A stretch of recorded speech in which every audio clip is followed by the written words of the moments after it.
I never think about what the next job's going to be.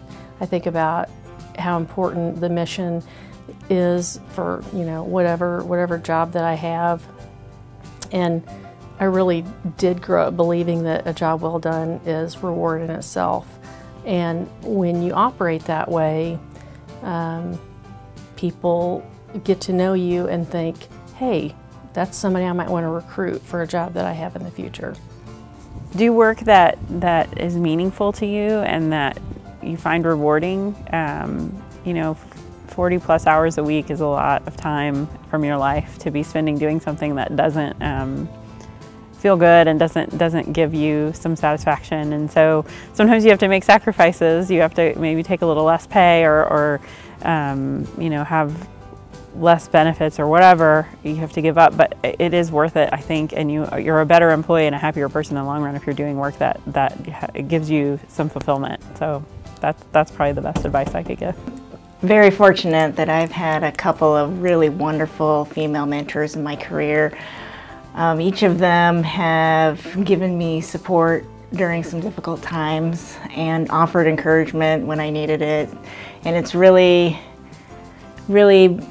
allowed me to reflect on how I deal with difficult situations and challenges and different personalities, and it's really helped me to learn and grow. And sometimes, you know, you just need somebody there saying, keep going, you can do this. So that's what I took away from them, and that's what I hope that I can provide to somebody someday soon. The other thing too that I think is really important for our new staff in state government is that it feels like yesterday.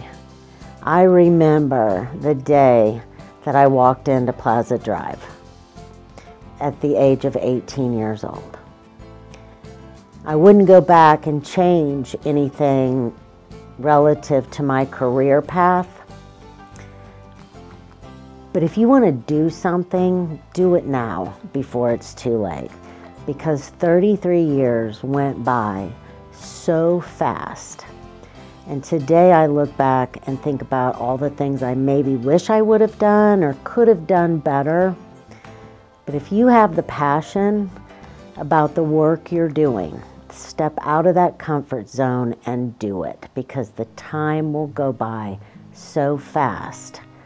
And all of a sudden you go from having a year in to having 25 years in. If I could give young women and young workers one piece of advice, you don't need to compete against other women. There is something so powerful when you have a group of women together that have a common goal of supporting each other and helping each other succeed.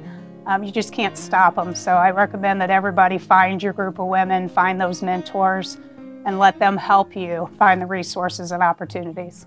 Have a plan, but be open-minded. My original plan was only work 2 years in state government.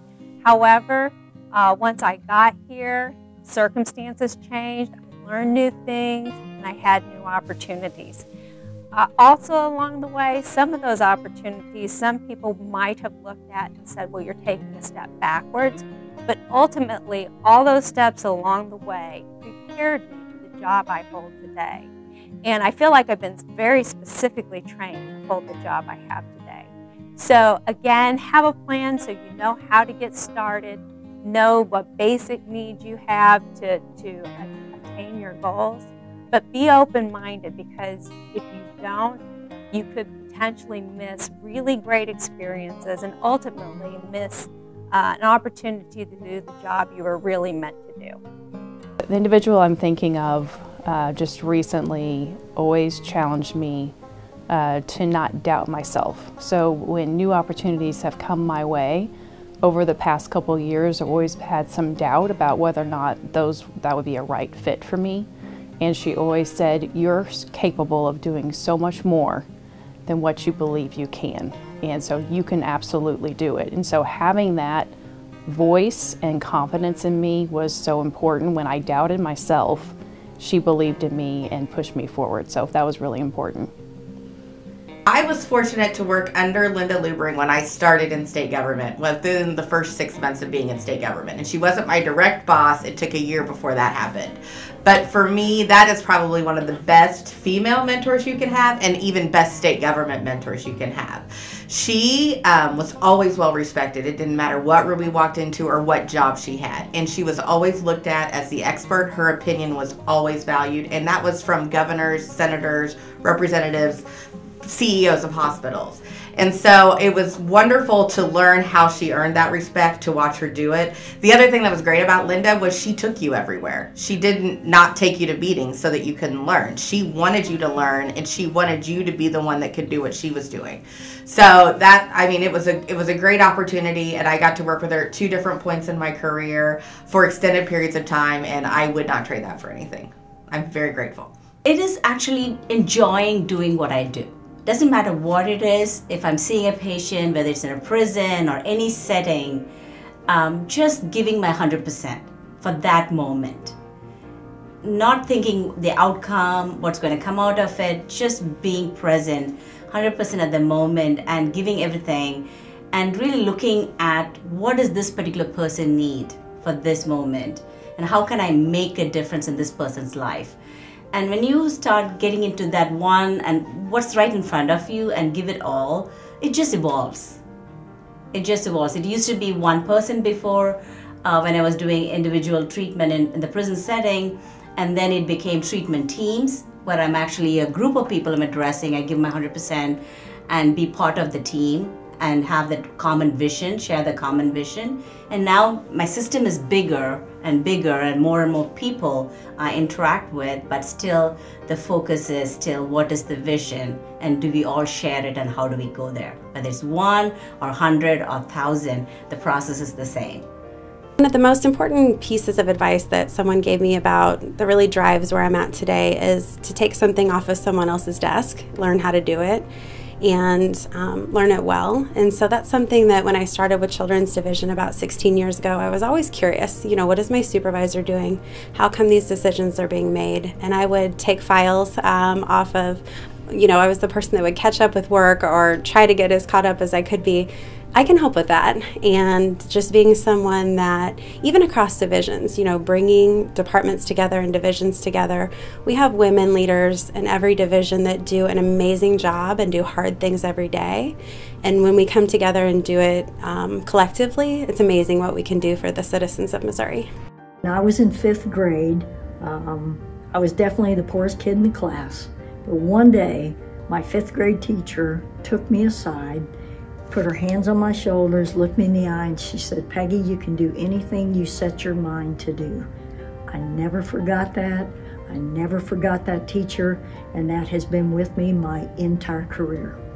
It just goes to show what a word of encouragement will do. It's our greatest natural resource, doesn't cost us anything, but what a great benefit it is to other people.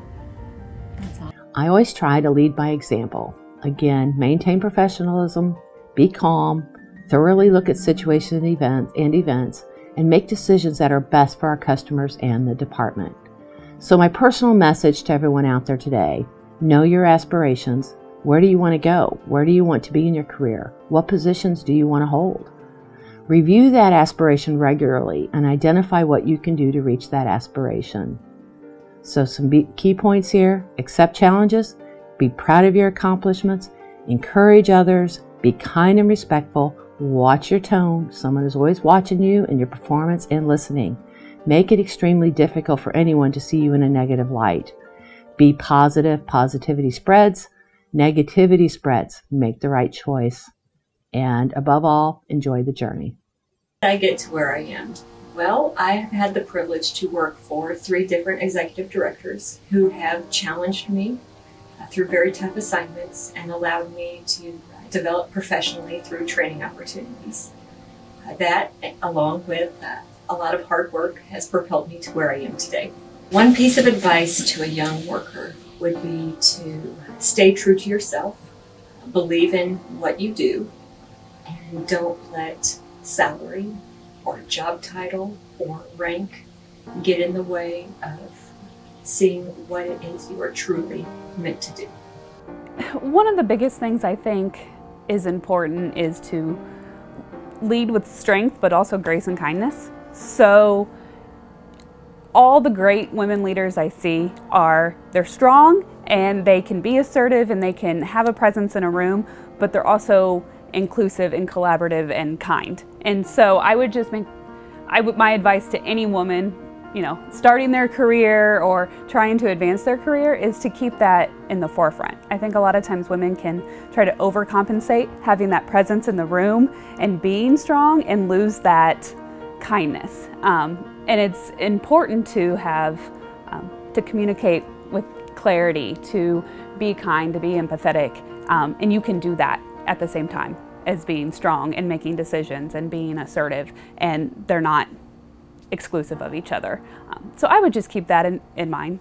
The greatest women leaders I see across state government have those qualities. The best piece of advice that I could give to a young worker is that it's okay to be hard on yourself, but you also have to be confident. When you do something and you do it incorrectly, take that error and learn from it, take that mistake and make it a positive. And when you go back in to do something similar, be confident when you present and know that you've learned something.